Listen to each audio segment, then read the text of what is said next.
Hello, bienvenue dans ce live, j'espère que vous allez bien. Je suis Sandrine Carl, je suis très heureuse de vous retrouver ce soir. Et dans le live de ce soir, j'avais envie de partager une discussion que j'ai eue avec mes clientes.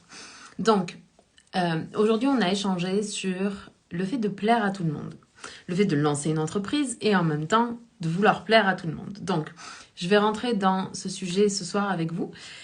Et mon intention ici, c'est de porter votre attention sur deux choses qui sont importantes. Premièrement, c'est de se démarquer quand on lance une entreprise et surtout sur le web. Gardez en tête que vraiment le web, c'est vraiment la jungle. Puis c'était vraiment la jungle quand j'ai démarré en 2016, mais ça allait encore plus depuis qu'il y a eu le Covid et qu'il y a tellement de personnes qui se sont lancées sur le web suite au Covid, qui se sont par exemple formées à des carrières alternatives ou dans tout ce qui est médecine alternative, etc.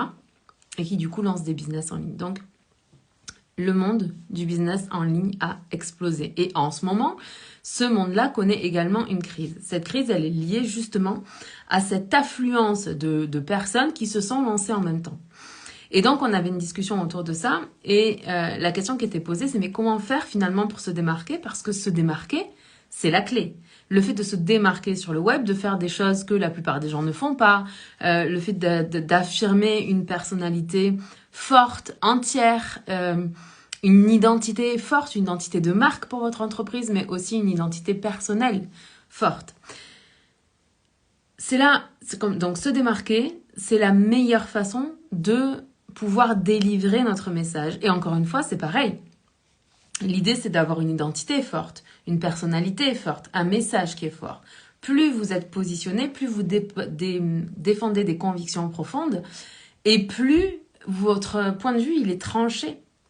Et c'est normal. Et plus votre point de vue, il est tranché, plus il y a des personnes qui ne vont pas être d'accord avec vous. Si vous touchez 100 personnes, il y aura peut-être une personne sur 100 qui ne sera pas d'accord avec vous. Mais plus vous vous démarquez, plus vous touchez de personnes et plus vous êtes soumis à la critique. Parce que si vous touchez 100 000 personnes, il y aura peut-être 1000 personnes qui ne seront pas d'accord avec vous. Et c'est normal d'avoir envie, parfois besoin de plaire à tout le monde. Ce besoin de plaire à tout le monde, il vient d'un conditionnement de notre passé, de notre enfance. Encore une fois, je vous l'ai déjà dit plein de fois, mais en tant qu'être humain, quand nous venons au monde, nous sommes les mammifères les plus dépendants qui existent. Hello Seb, hello Youssef, j'espère que vous allez bien. Donc, en fait, on a besoin de plaire à nos parents. Et d'ailleurs, un des drivers qui cherche à plaire constamment, c'est le fait plaisir. Donc, c'est normal et c'est pas grave de vouloir plaire à tout le monde. Le truc, c'est que c'est pas la meilleure façon de se réaliser. La meilleure façon de se réaliser, c'est pas de chercher à plaire au monde, mais de chercher à être de plus en plus qui l'on est profondément. Et de venir exprimer cette identité dans le monde. Mais même au-delà de ça, c'est-à-dire que vous pouvez avoir une personnalité assez importante, assez présente, et quand vous rentrez dans une pièce, les gens peuvent capter un peu comme votre aura. Mais sur le web, votre identité, elle doit être encore plus marquée, encore plus tranchée. J'aimerais attirer votre attention sur le fait que justement, si vous regardez les personnes qui ont des grandes réussites, ce sont des personnes qui se démarquent par rapport aux autres.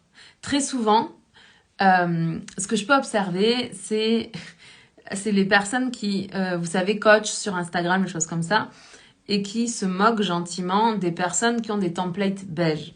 Moi, je ne crois pas que ce soit le problème, ce soit la couleur beige. Le problème de la couleur beige, c'est que dans les métiers du bien-être, là, tous les beiges sont déclinés et sont beaucoup, beaucoup utilisés. C'est ce qui fait que les coachs Instagram disent que c'est bien de ne pas avoir un template beige. Maintenant, si le beige, c'est vraiment votre couleur, puis c'est vraiment qui vous êtes, il y a des millions de façons de vous affirmer, d'affirmer qui vous êtes dans ce monde. Mais la première chose à faire, c'est peut-être ne pas acheter les templates, vous savez, déjà tout prêt, quand on vous vend et que vous n'avez plus qu'à changer vos couleurs. Parce que, encore une fois, vous n'êtes pas en train de vous démarquer. La personne qui vous vend ce truc-là, elle va gagner de l'argent. Mais vous n'allez pas gagner de l'argent avec un truc qui a été vu, revu et re-revu des dizaines, des centaines et des milliers de fois. Le problème, c'est que pour sortir de ce besoin de plaire à tout le monde, qui est un besoin normal de l'être humain, mais qui en même temps est une recherche de reconnaissance et de validation, cette recherche de reconnaissance et de validation, elle ne va pas vous permettre de vous réaliser. Parce que vous avez encore une fois vos antennes à l'extérieur et vous attendez que l'extérieur vous dise qui vous devez être, ce que vous devez faire pour réussir et vous réaliser. Or, le succès, la réussite, devenir qui vous êtes vraiment, être véritablement heureux, avoir la meilleure des relations avec votre partenaire, faire un mariage extraordinaire qui dure dans le temps, je ne parle pas du jour du mariage, mais bien de l'union maritale, créer une entreprise qui va avoir un grand succès sur le web, et d'autant plus sur le web, vous devez encore plus vous démarquer. Et cette histoire de vouloir plaire à tout le monde, déjà, je pense que la première chose que vous avez entendue dans votre tête quand j'ai abordé le sujet ce soir, vous vous êtes dit, oui, mais on ne peut pas plaire à tout le monde. On le sait qu'on ne peut pas plaire à tout le monde. Je pense que tous, autant qu'on est, on s'est déjà dit cette phrase-là, puis on l'a déjà dit aux autres. Pour autant, quand on est au contact avec notre critique intérieure et avec la peur du jugement des autres, du regard des autres, c'est une peur illusoire que le mental crée, mais le mental, il pense qu'il est en train de nous protéger quand il fait ça. Eh bien, la peur du jugement des autres est une des peurs principales à la temporisation des entrepreneurs. Parce que, justement, ils se demandent, ok, mais est-ce que ça va plaire à tout le monde? Est-ce que, si je dis ça, est-ce que je vais pas choquer des gens? Mais ce que j'ai envie de vous dire, c'est allez-y, choquer des gens, tant pis, c'est pas grave. Il y a des gens qui vont être d'accord, il y a des gens qui vont pas être d'accord, ça va permettre d'avoir des discussions, donc de nourrir le propos, d'enrichir le propos. Parmi les critiques que vous aurez, et vous en aurez, vous aurez des critiques qui sont agréables, des critiques qui sont désagréables, des critiques qui sont constructives, des critiques qui sont juste pas constructives, qui sont juste comme je sais pas comment on pourrait dire ça, mais les déchets d'une autre personne. Mais ça veut rien dire à propos de vous. Les critiques constructives, prenez-les, faites-en quelque chose. Et puis, les critiques qui sont pas constructives, juste n'y prêtez aucune attention. Parce qu'à chaque fois que vous allez porter votre attention sur quelque chose, cette chose va grandir. Donc, non, on ne peut pas plaire à tout le monde. Mais pour ça, on a besoin de sortir du besoin de reconnaissance et de validation. D'arrêter d'avoir peur du jugement des autres. De prendre conscience que, effectivement, si on veut impacter 100 personnes, il y aura peut-être une personne qui ne sera pas d'accord avec nous. Mais si notre intention, c'est d'impacter le plus de personnes possible, que notre message peut impacter, donc c'est pas par rapport à nous, encore une fois, c'est par rapport au message qu'on est venu délivrer. Et si cet ensemble de personnes représente 100 000 personnes, 1 million de personnes, 10 millions de personnes, peu importe, avec un immense plaisir. Donc, qu'est-ce que je disais? Si ce message, si ce message, il impacte 1 million, 10 millions, 100 millions de personnes, forcément, parmi ces personnes-là, il va y avoir des personnes qui vont pas être d'accord avec vous. Il va y avoir des personnes qui vont vous critiquer et il y aura des critiques qui seront absolument pas constructives. Mais juste ne portez pas votre attention dessus. Le parcours de l'entrepreneur, c'est vraiment un parcours initiatique de retour à soi. Et l'idée, ça va être vraiment de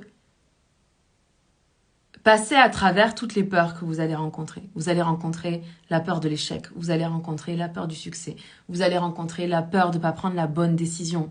Combien il y a de personnes qui ont une idée d'offre, de programme, de service à proposer et qui l'ont dans leur tête depuis 1 an, depuis 2 ans, depuis 3 ans, parfois depuis encore plus que ça.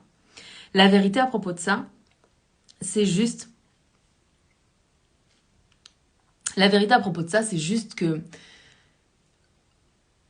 vous allez être au contact avec ces peurs-là. Et comme je vous le disais, le leadership, c'est le fait de décider. Le fait de décider, c'est-à-dire que vous allez, comme encore une fois, quand vous devez prendre une décision, il y a la décision A, par exemple la décision B, et puis la chose que l'on voit jamais, c'est l'indécision. Et l'idée, c'est que, premièrement, l'indécision, vous sortez de l'indécision parce qu'il n'y a rien qui vous fera plus souffrir dans la vie. Regardez par exemple une personne qui a une idée de projet, de concept ou de choses comme ça, qui se demande, ok, mais quelle est la première formation que je dois choisir? Par quoi je dois commencer? Et qui ne prend jamais de décision. On la retrouve 2 ans après, et puis c'est toujours rien passé dans sa vie. Et je suis pas en train de juger cette personne-là. Comprenez bien que si vous êtes dans cette situation, je comprends ce que vous êtes en train de traverser. Vous êtes juste au contact avec une peur. Et l'idée d'aller développer votre leadership, c'est vraiment de comprendre que votre force, elle est dans votre capacité à décider. Et pour ça, l'idée, c'est que la décision, c'est pas forcément, admettons, si vous me dites, ok, donc la voie A me fait peur, La voie B, c'est vraiment la voie que j'aimerais suivre parce que c'est la voie de mon cœur, c'est ce qui m'anime profondément. Puis la voie C, c'est comme je prends pas de décision par rapport à ça. Si vous me dites, non mais Sandrine, j'ai choisi puisque j'ai pris la voie A. C'est-à-dire que j'ai pris une décision par rapport à mes peurs. Vous n'êtes pas dans du leadership. Le leadership, c'est le fait de regarder la peur en face, d'avoir peur de quelque chose et de le faire quand même. D'être confronté à ces choses-là et de les faire quand même. Donc, c'était ça que je voulais vous dire par rapport à mon message de ce soir. C'est que je comprends. Je comprends que ça peut être inconfortable de passer par la peur du jugement des autres. C'est normal et c'est pas grave. Mais vos peurs, ce n'est pas qui vous êtes. Le fait qu'il y ait des gens qui vous critiquent, le fait qu'il y ait des gens qui soient insultants, comme à l'instant présent sur mon live. Si tu n'es pas content, tu peux quitter le live. Tu es libre, fais ton choix, va voir ailleurs si j'y suis. Le fait qu'il y ait des personnes qui vont pas être d'accord avec vous ne dit rien à propos de vous. Ça n'a rien à voir à propos de vous, ça a à voir avec eux, ça a à voir avec une mauvaise image qu'ils ont d'eux, ça a à voir avec un manque d'amour qu'ils ont pour eux-mêmes et ça a à voir avec le fait qu'ils sont pas en train de se réaliser. Parce que quand on est en train de se réaliser, on fait pas ce genre de choses. Hello ma belle Aurélie, bienvenue dans ce live, j'espère que tu vas bien.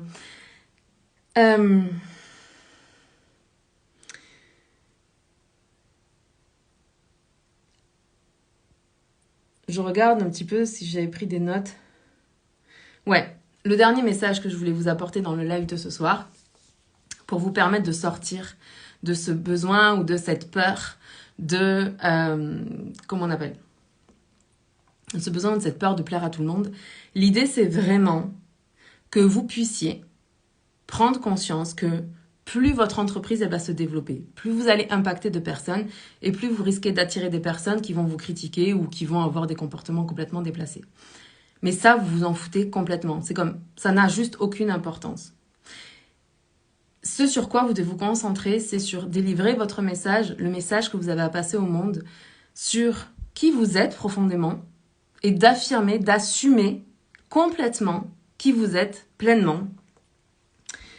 Et puis, ça va être aussi de vous assurer que si vous êtes sur le web, votre identité soit comme tranchante et que les gens puissent sentir de l'autre côté de leur téléphone à qui ils ont affaire. Et que ce soit pas un problème pour vous qu'il y ait des personnes qui vous aiment et des personnes qui vous aiment pas. Je vais faire une comparaison. Alors, je sais qu'il y a un terme spécifique dans la, comment on appelle ? Dans la langue française pour décrire ça. C'est le nœud de je sais plus quoi. Là, si vous connaissez, vous pouvez le mettre en commentaire. L'idée, c'est que quand on atteint ce point-là, on dit qu'on n'est pas en train d'utiliser la plus grande partie de notre intelligence. C'est une façon de mettre tout le monde d'accord. Mais si je vous dis, est-ce que vous avez envie que Hitler il vous aime ? Je crois pas. Parce que la vérité, c'est que personne a envie qu'une personne comme ça nous aime. Ok ? Parce que ça voudrait dire quelque chose à propos de nous. Donc, détournez votre regard de ce genre de choses. Concentrez-vous sur qui vous êtes, sur votre message, décrochez comment on appelle ? Décrochez-vous de votre identification au messager pour entrer dans le message. Et puis, concentrez-vous sur ce que vous aimez faire, concentrez-vous sur le message que vous avez à délivrer et zappez tout le reste. Je vous aime, je vous embrasse et on se parle demain. Ciao.